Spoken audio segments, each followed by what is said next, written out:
하나님의 음성을 왜 들으려고 하는가? 우리가 기도하면 하나님의 응답을 받고 싶고 하나님의 음성을 듣고 싶어 하는데 왜 들으려고 하는가? 그냥 하나님 말씀하시네, 나 이거 들어서 신기한 거 체험하려고 그 정도는 안 된다는 거예요. 그 음성에 순종하려고, 하나님의 뜻이 뭔지를 알아서 내가 그 뜻대로 살아드리려고, 이게 음성을 듣는 이유에 됩니다.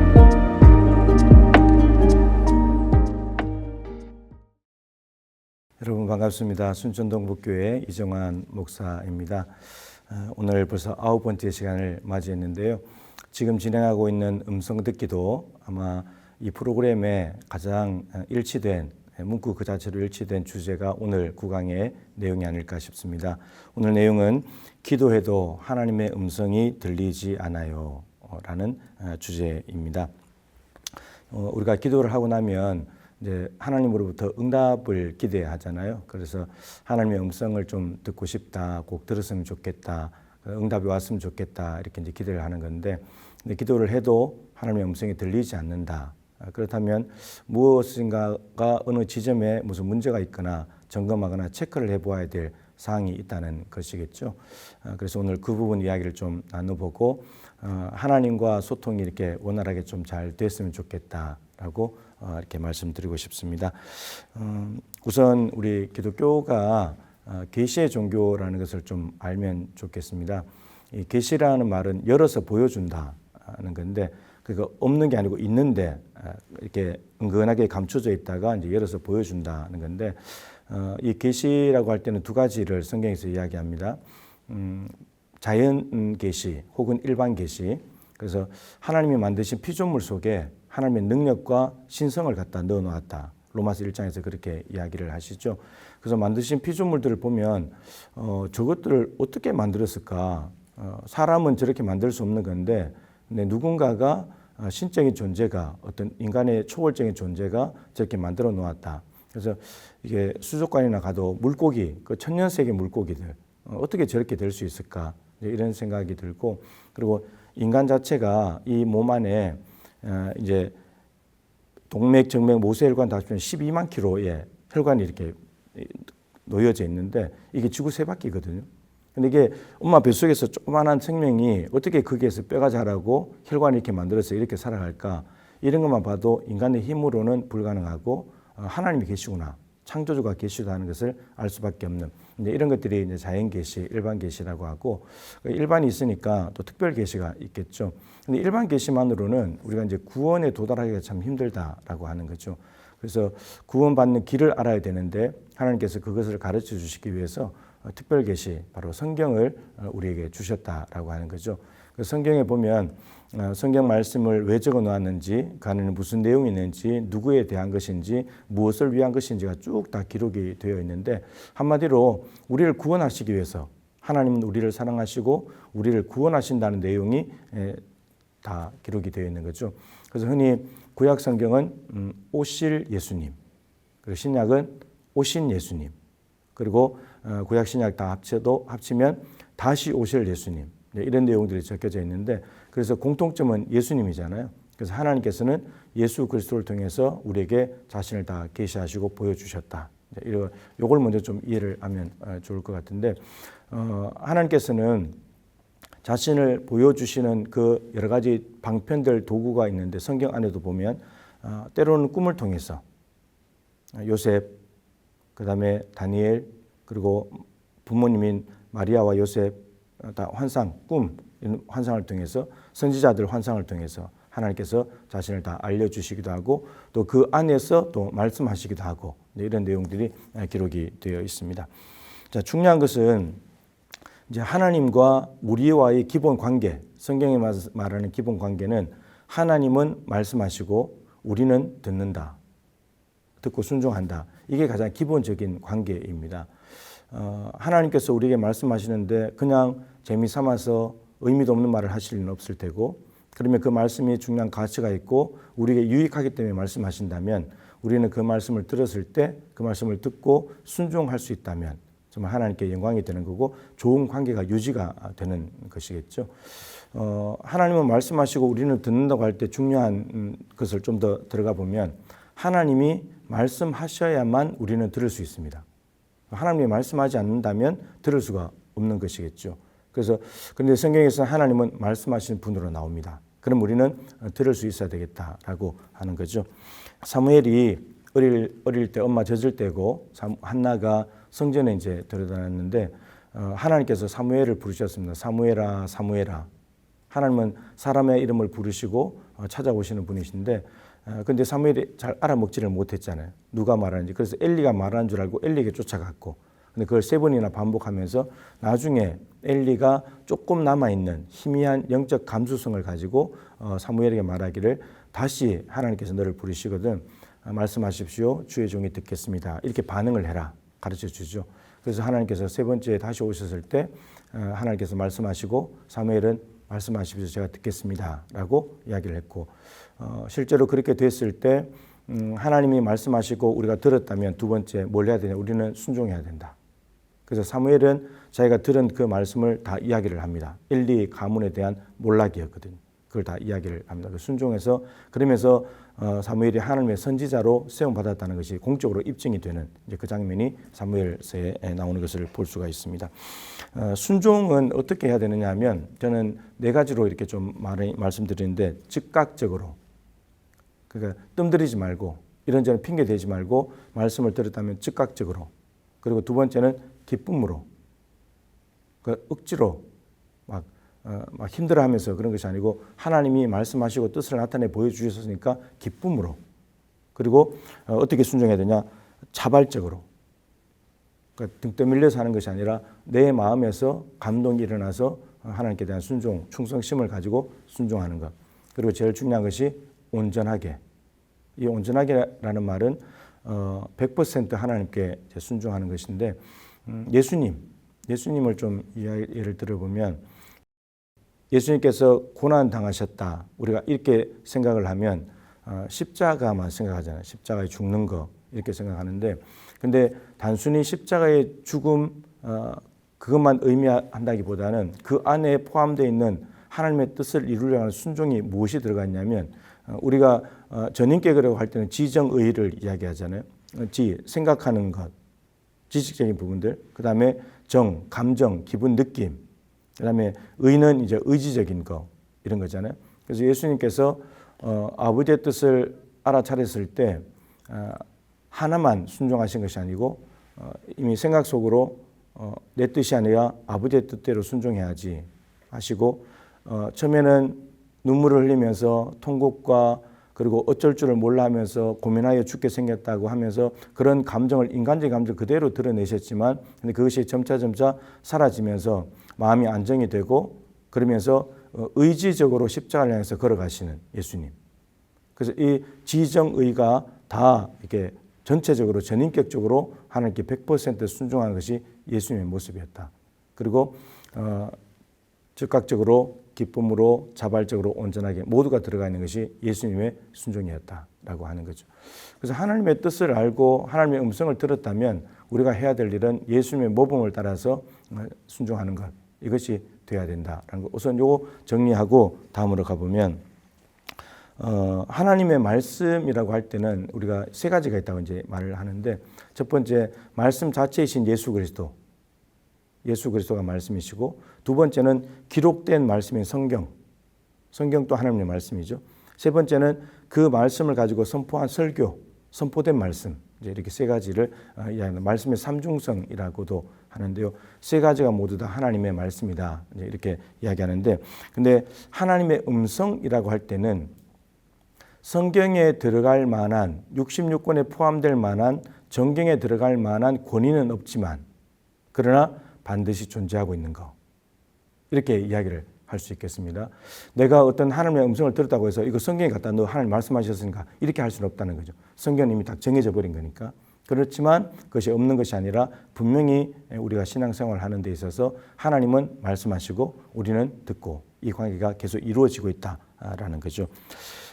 예를 들면 이런 겁니다.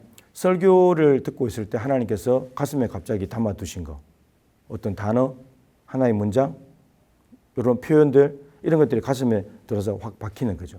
그럼 지금 하나님께서 말씀하시고 있는 거예요.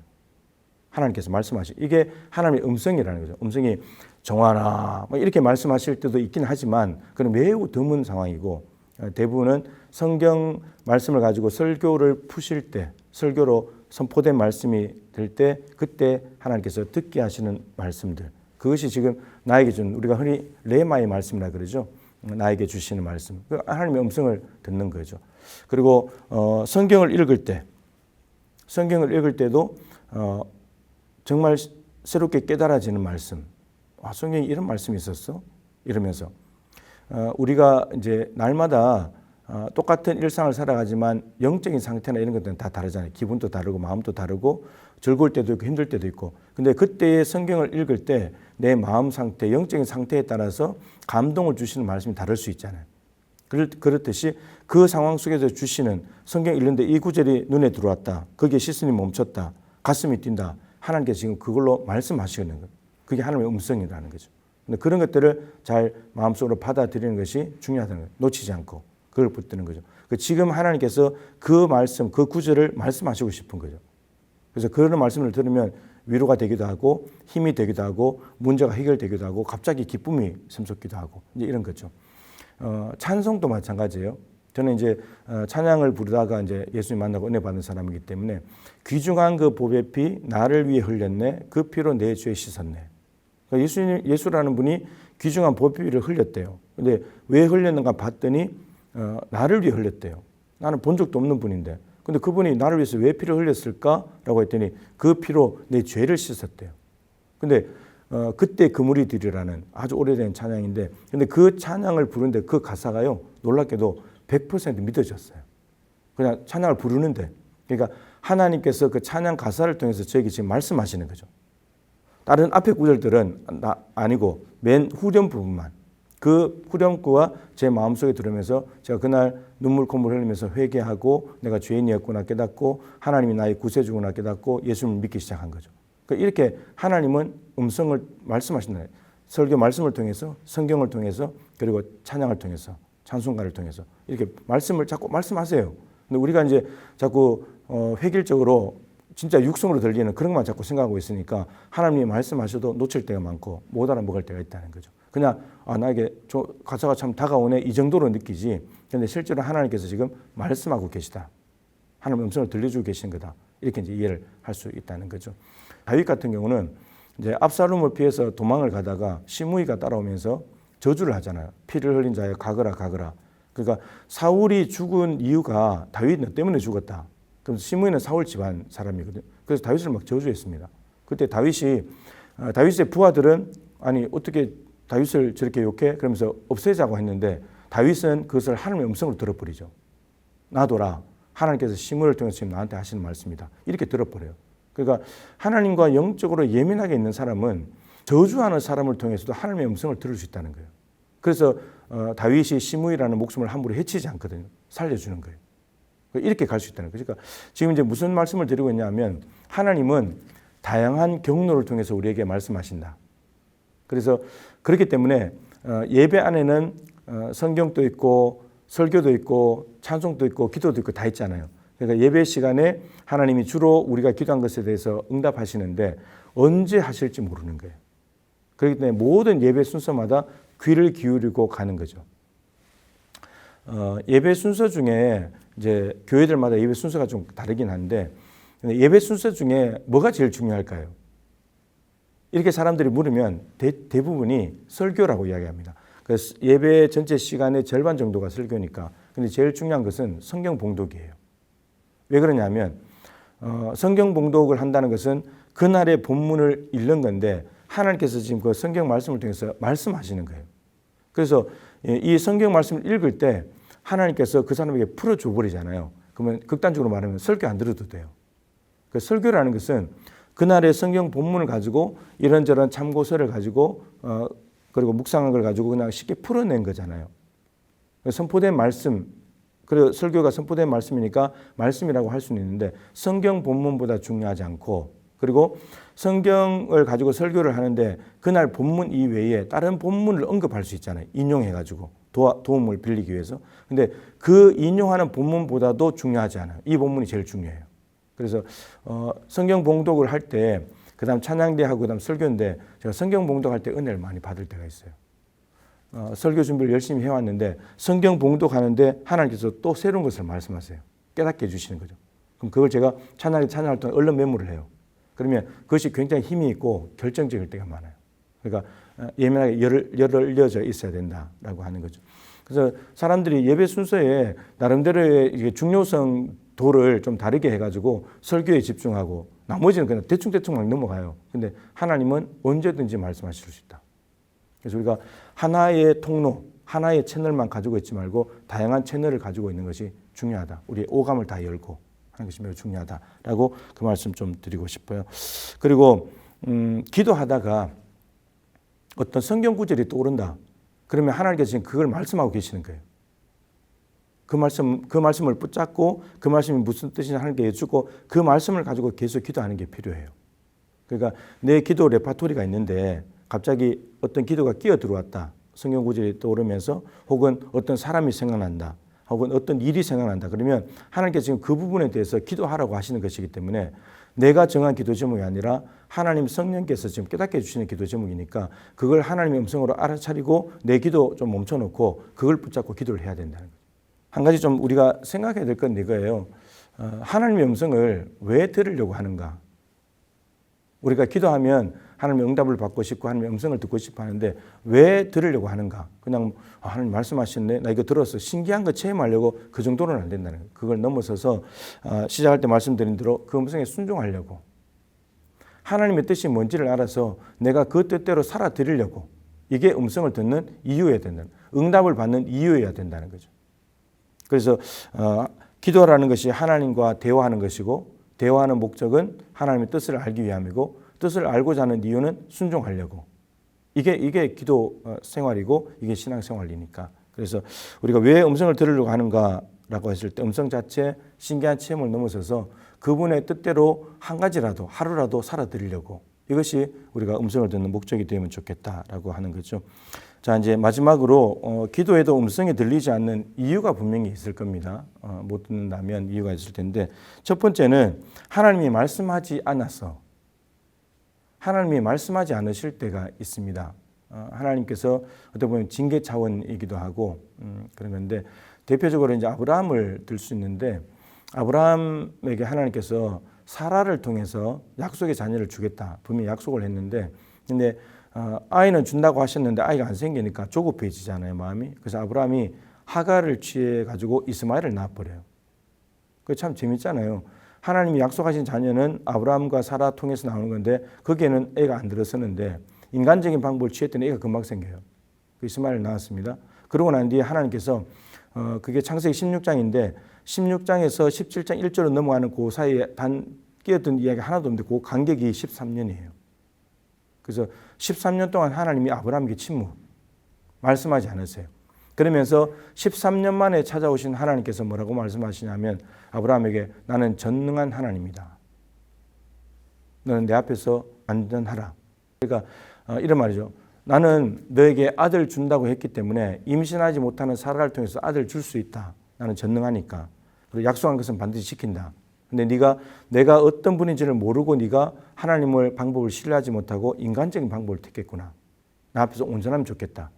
내가 말하는 대로 온전히 순종하면 좋겠다. 이 말씀이에요. 13년 동안 침묵. 우리가 이걸 글로 읽어서 그렇지 13년 동안에 하나님 앞에 살아간다고 살아가고 있는데 예배하고 헌신하고 봉사하는데 하나님이 13년 동안 아무 말씀도 안 하신다. 이거는 생지옥인 거죠. 생지옥. 그러니까 하나님이 말씀하지 않으시면 우리는 들을 길이 없어요. 그러니까 징계 차원에서 하시는 것인데 하나님이 말씀하지 않으세요. 자, 두 번째는 하나님이 말씀하시는데도 못 들을 수 있잖아요. 하나님이 분명히 말씀하셨는데 못 들었어요. 아까 말했던 사무엘처럼 하나님이 말씀하셨는데 사무엘이 그게 하나님의 음성인지를 몰라요. 그래서 음성은 듣는데 그게 하나님이 말씀하신 건지를 못 알아먹는 거죠. 그러니까 성경에는 그렇게 돼 있어요. 사무엘이 아직 여호와를 알지 못하였더라. 그러니까 여호와라는 존재를 알지 못하는데 그런데 하나님의 음성은 들리는 거예요. 이것도 참 묘한 일인데 근데 엘리가 영적인 조금 남아있는 그 영적인 민감한 감수성을 가지고 올바른 길을 가르쳐주고 그래서 사무엘은 듣게 되죠. 그러니까 훈련하게 되면 연습하고 훈련이 필요합니다. 하나님의 음성을 듣는다고 하는 것은 이것은 기도하는 시간을 많이 가질 수밖에 없어요. 그리고 하나님이 가장 확실하게 말씀하시는 것이 성경이기 때문에 성경 구절을 많이 알고 있는 것도 굉장히 도움이 돼요. 하나님의 음성을 듣는데 하나님께서 성경 구절을 이야기하시면 그게 응답이니까 금방 알아먹는 거죠. 그래서 성경을 모르면 또 하나님이 말씀하셔도 잘 모를 수도 있으니까 그 성경을 많이 알고 있으면서 하나님이 말씀하시는 것을 연습과 훈련을 통해서 체득을 해야 된다라고 하는 거죠. 그렇게 되면 이제 처음에는 좀 어려워도 시간이 지나면 지날수록 그 속도가 빨라져요. 예. 그래서 저는 아침에 일어나서 세븐업 7분 동안에 하나님 앞에 그냥 머물러 있는 거예요. 하나님 귀한 하루를 주셔서 감사합니다. 내가 오늘 이런 일정들이 있는데 이 일정을 통해 하나님께 영광이 되면 좋겠습니다. 하나님 저에게 말씀하실 것이 있으면 말씀하십시오. 그리고 7분 동안 있어요. 이런 것들을 지금 제가 꽤 오래됐죠. 한 10년 좀 안 됐는데 10년 가까이 지금 하고 있는 거고 그리고 하나님은 제가 샤워할 때도 말씀하시고 화장실에 있을 때도 말씀하시고 차를 타고 이동할 때도 말씀하시고 계속 말씀하시는 그러니까 이런 하나님이 말씀하시는 채널들을 다양하게 만들어 놓고 귀를 기울이는 거죠. 이것은 연습하고 훈련하지 않으면 안 되는 거예요. 본인이 직접 하나님 앞에 혼자 머무는 거예요. 그러면서 하나님께서 음성을 들릴 때까지 하는 거고 음성을 듣다 보면 하나님의 음성이 익숙해지잖아요. 그럼 빨리 알아차려요. 빨리 알아차려요. 저는 이제 설교 준비를 주로 하다 보니까 기도하다가 떠오르는 성경 구절이 있으면 제가 찾아보고 그 구절을 가지고 묵상해요. 그러면 하나님께서 이게 말씀하시는 거구나. 빨리 알아차리는 거죠. 그리고 관련된 다른 성경 구절이 떠오른다 그러면 제가 메모를 해요. 그러면 연관성이 있는지를 보고 하나님께서 말씀하셨구나. 이렇게 이제 찾아가는 거죠. 이게 훈련이 되지 않으면 들을 수 없는 거예요. 아무리 말씀하셔도 못 듣는 거죠. 그 다음에 세 번째는 만일에 하나님 편에서 문제가 없다면 하나님은 계속해서 말씀하시는데 문제가 없다면 중요한 것은 이제 우리 편에 문제가 있는 거죠. 훈련이 안 돼서 못 듣는 것도 있지만 우리 편에 뭔가 문제가 있기 때문에 우리의 기도가 올라가지 못한다든가 하나님의 음성이 들리지 않는다든가 우리 편에 문제가 있을 수 있어요.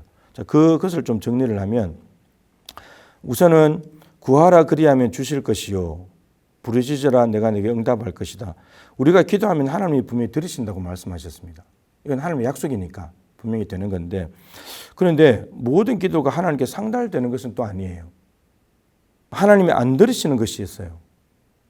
또 다르게 말하면 들으실 수 없는 기도, 이거 들어주면 안 되는 기도, 또 시간이나 때를 조절해야 되는 그런 상황들이 있을 수도 있잖아요. 그런 기도가 있는데 우선 요거 한 가지 좀 설명을 드리고 싶은데 그 제사 신학에 구약에 제사가 나오잖아요. 제사 신학의 일명제는 헌 제사와 그 사람이 드리는 제물은 하나다. 하나님께 제사를 드리는 사람과 그 사람이 가지고 온 제물은 하나다라는 제사 신학의 일명제. 그러니까 제사 드리는 사람과 지금으로 말하면 준비한 헌금, 하나님께 드리는 헌신이 이게 두 개의 분리가 될 수 없다는 거 하나라는 거예요. 그러면 이게 무슨 말이 되냐면 이 제사를 드리는 사람에게 문제가 있으면 그 제물이 아무리 값비싸고 귀한 것도 하나님이 안 받으신다는 거예요. 같이 가는 거니까. 그래서 우리가 구약의 창세기 4장에 있는 아벨의 제사, 가인의 제사 두 사람이 다 제사를 드렸는데 하나님께서 아벨과 그 제물은 연락하셨지만 가인과 그 제물은 연락하지 않으셨다고 되어 있어요. 그러니까 이제 제물의 문제가 아닌 거죠. 우리는 제물의 문제를 따질 수 있는데 제물의 문제가 아니라 말씀드린 대로 제사를 드리는 사람에 따라서 그 제물을 받으실지 안 받으실지가 결정이 되는 거예요. 한 몸이기 때문에. 그래서 아벨을 하나님이 받으셨기 때문에 그 아벨이 드린 제물을 받으신 거고 가인에게 문제가 있어서 안 받으신 거기 때문에 가인이 드린 제물도 안 받으신 거예요.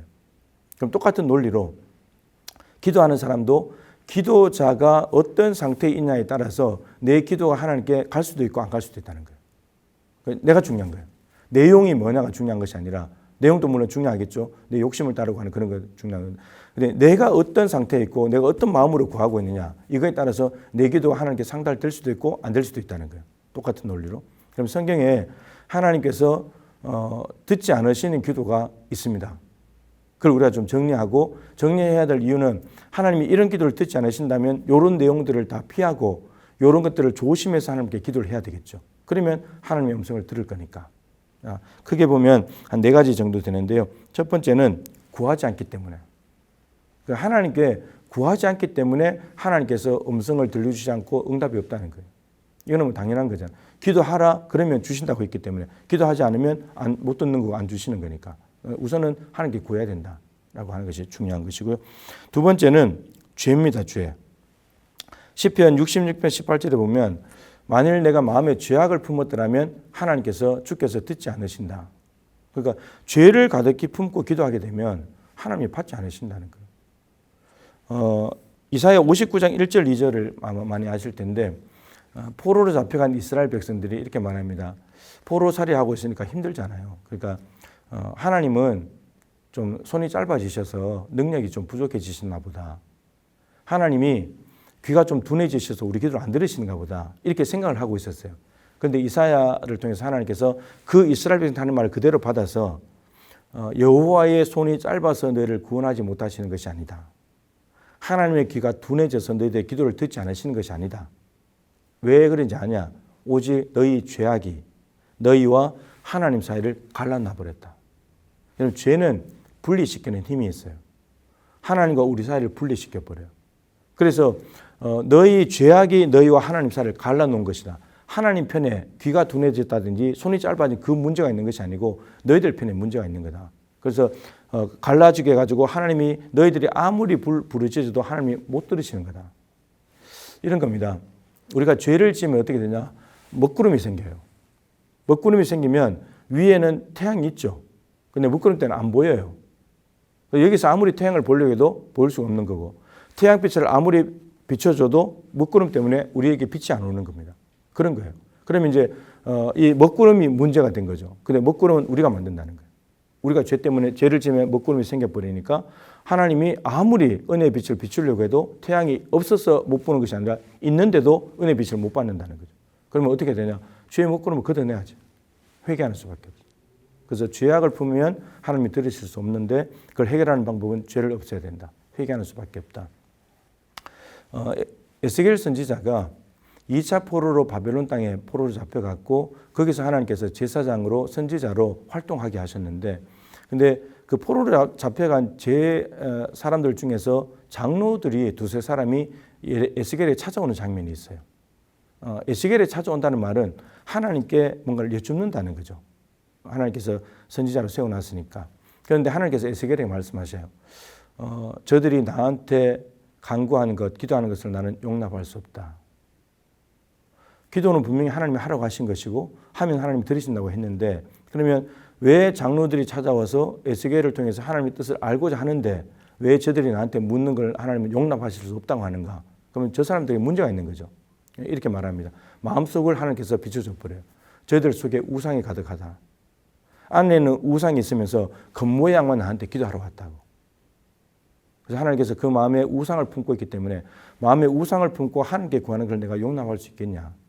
마음에 나를 품고 그리고 와야지. 나한테 와야지. 그래 내가 듣지. 이런 거예요. 그리고 우리 마음에 죄악을 품으면 하나님이 들으실 수 없다. 죄를 해결해야 된다라고 하는 거죠. 그 다음 세 번째는 의심입니다. 의심. 의심은 야고보서 1장에 보면 지혜가 부족하거든 달라고 해라. 그럼 하나님이 주신다. 솔로몬이 하나님 지혜 주세요. 그 지혜를 얻었잖아요. 근데 지혜를 주시는 거예요, 보면. 그런데 의심하는 자는 마치 바다 바람에 흔들리는 물결 같이 주께 받으려고 생각지 말아라. 이 바다 물결은 바람이 부는 대로 움직이잖아요. 그렇듯이 의심하는 사람은 두 마음을 의심하는 사람은 하나님께 하나님 주실까 안 주실까 하나님 주실 수 있나 없나 요거 자꾸 생각하는 것과 똑같다는 거예요. 이 의심하다는 말이 두 마음을 품은 자들아 받으려고 생각하지 마라. 두 마음을 품는다는 게 의심하다는 뜻이에요. 마음이 갈라진 거죠. 그러니까 성경에서 가장 안 좋은 것은 두 마음이에요. 그 마음이 청결하다는 복이 있다. 팔복에 마음이 청결하다는 것도 하나님만 바라보는 일편단심의 마음이에요. 단순한 마음. 근데 이게 분리되면 하나님과 세상, 하나님과 우상, 하나님과 재물 분리된 마음은 마음이 깨끗하지 못한 마음이죠. 마치 결혼했는데 이 남편이 자기 아내만 바라봐야지 이게 깨끗한 마음인데 자기 아내도 보면서 다른 여자를 본다. 두 마음이잖아요. 나누어진 마음. 이게 가장 안 좋은 마음이죠. 이게 깨끗하지 못한 거예요. 이렇듯이 하나님 앞에 뭘 구하면서 의심하는 사람은 두 마음을 가진 사람은 하나님께 받을 수가 없다. 그래서 전적으로 하나님이 나한테 주실 수 있다는 믿음을 가지고 하나님만 기대할 때 하나님은 주신다. 이런 말. 의심을 없애야 돼요. 의심. 마지막으로 하나님 앞에 도달되지 않는 기도는 동기예요. 동기. 하나님 앞에 왜 기도하냐? 기도하는 이유가 뭐냐? 동기가 중요한데 바리새인들이 하나님 앞에 기도를 참 열심히 했잖아요. 구별된 옷을 입고 시장 큰 거리 어귀에 서가지고 많은 사람들이 지나다니는 곳에서 기도했는데 그들이 거기에서 기도하는 동기가 무엇이냐면 사람에게 보이려고. 기도는 하나님을 상대한 것이잖아요. 근데 바리새인들은 사람을 상대하고 있는 거죠.